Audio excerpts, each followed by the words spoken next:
Warahmatullahi wabarakatuh. Ini Pak Haji Alif sedang berziarah ke makam istrinya, di mana makam yang berada di lokasi Sunan Giri atau pemakaman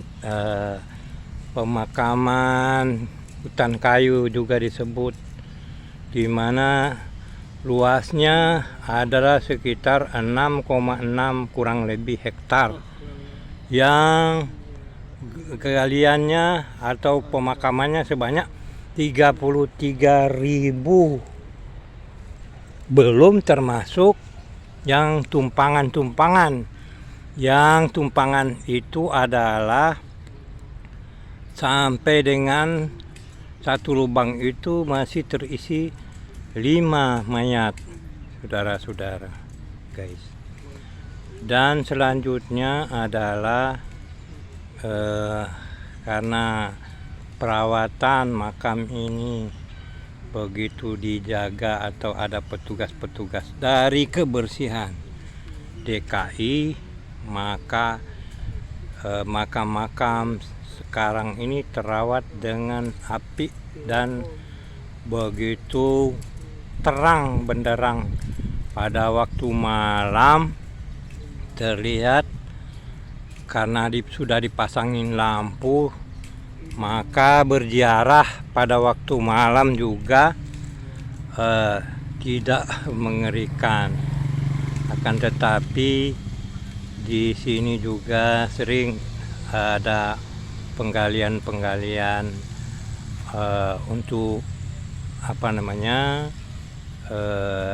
tumpang, karena di sini sistem tumpang untuk makam-makam baru saya kira sudah tidak menerima. Jadi sistem tumpang ada juga yang lebih unik, di mana pada waktu gali itu mayatnya masih utuh, padahal mayatnya itu sudah kurang lebih 5 tahun namanya. Ada juga kejadian-kejadian yang dimana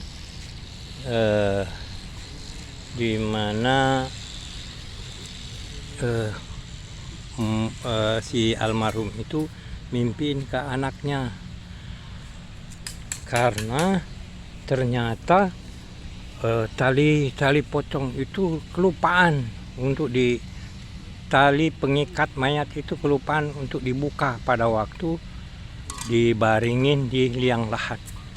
Jadi selama 3 malam itu dimimpiin anaknya. Ternyata makam itu digali lagi. Begitu digali, dan ternyata dalam mimpinya itu benar bahwa tali pengikat itu belum dibuka. Jadi itulah yang menjadi kendala penyebab daripada kejadian semacam itu. Ada juga yang pada waktu malam, misalnya merawat makam yang begitu luas, yang ternyata ada juga yang termasuk aneh lah di dalam makam, di mana di pinggir atau antara tembok di belakang masjid dan di belakang pasar itu kan perbatasan dengan makam itu masih ada ular-ular jenis pendek ya, secara misterius. Dan kalau kita membersihkan makam pada waktu sesudah maghrib, kayak ada orang yang melempari batu padahal orangnya tidak ada, ataukah menyalain HP. Kita begitu dekat, tidak ada lagi yang mau memainkan HP. Ternyata ya begitulah makam. Yang rame lagi yaitu pada waktu masa COVID-19, di mana pemakamannya itu karena sudah dibolehkan oleh perda peraturan pemerintah, makanya sudah bisa ditumpang, tetapi dengan ukuran yang tertentu. Begitu juga banyaknya itu kurang lebih 2 bulan itu perharinya itu kurang lebih 30 sampai 35 mayat, tapi kecampur yang kira-kira 60% atau sekitar 60-70% itu adalah kematian akibat COVID-19. Dan sekarang sudah kembali normal karena penurunan level yang rendah di khususnya DKI. Tetapi kemungkinan Omikron itu kan kita belum tahu, kita belum lihat keadaannya, belum bisa diprediksi keadaannya bagaimana. Akan tetapi kita harus berhati-hati waspada terhadap peningkatan penyebaran daripada virus Omikron yang lebih ganas lagi dan lebih cepat penyebarannya. Olehnya kita berjaga-jaga, olehnya kita antisipasi daripada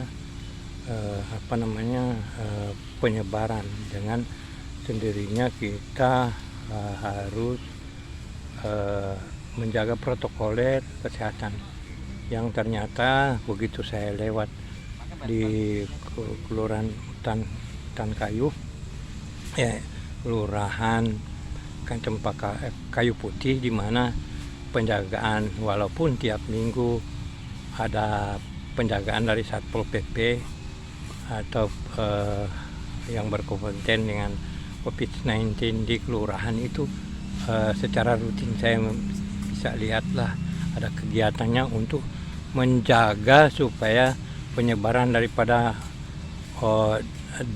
Delta COVID-19 atau Omikron yang istilahnya sekarang itu virus yang terbaru itu, menjaga, kita harus jaga. Karena informasi terakhir adalah DKI itu luar biasa, DKI di mana penyebarannya cepat dan kecepatan penyembuhan juga, antisipasi karena fasilitas dan lain sebagainya secara berkesinambungan dan secara bersama-sama memberantas atau mencegah penularan daripada virus-virus yang mematikan ini. Olehnya agar supaya kita itu bisa terhindar daripada apa yang dikatakan virus-virus yang mematikan, di mana Omikron itu begitu cepat. Seperti kejadian baru-baru ini di Singapura, tiap hari itu sekitar 1.000 kurang lebih per hari, per hari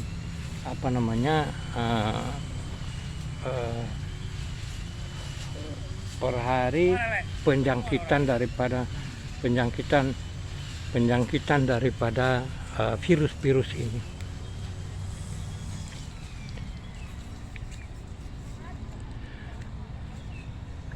Demikian di sini juga ada makam-makam yang dianggap makam keramat, yaitu Bapak Haji Soleh, di mana di sana yang ada pagarnya bisa kena shooting guys, kena kamera yang ada pagar-pagarnya itu adalah makam yang dituakan di khususnya orang Betawi.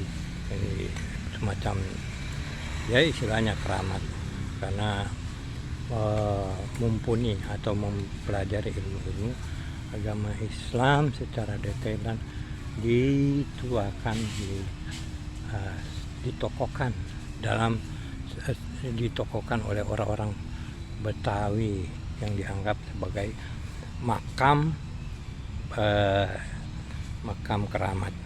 Dan juga ada makam dari yang ditokohkan dari Aceh yang dulu kononnya waktu sejarah itu menumpas penjajahan, ikut berjuang di dalam NKRI. Akhirnya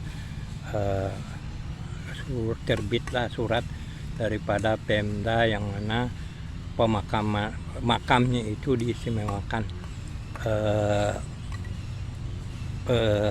pemugaran atau pemugaran atau istilahnya renovasi dibanding dengan makam-makam daripada makam yang lainnya. Itulah gambaran singkat masalah makam daripada makam hutan kayu. Demikian sekilas informasi tentang makam daripada makam pemakaman hutan kayu. Akhirnya wabillahi taufik wal hidayah. Wassalamualaikum warahmatullahi wabarakatuh.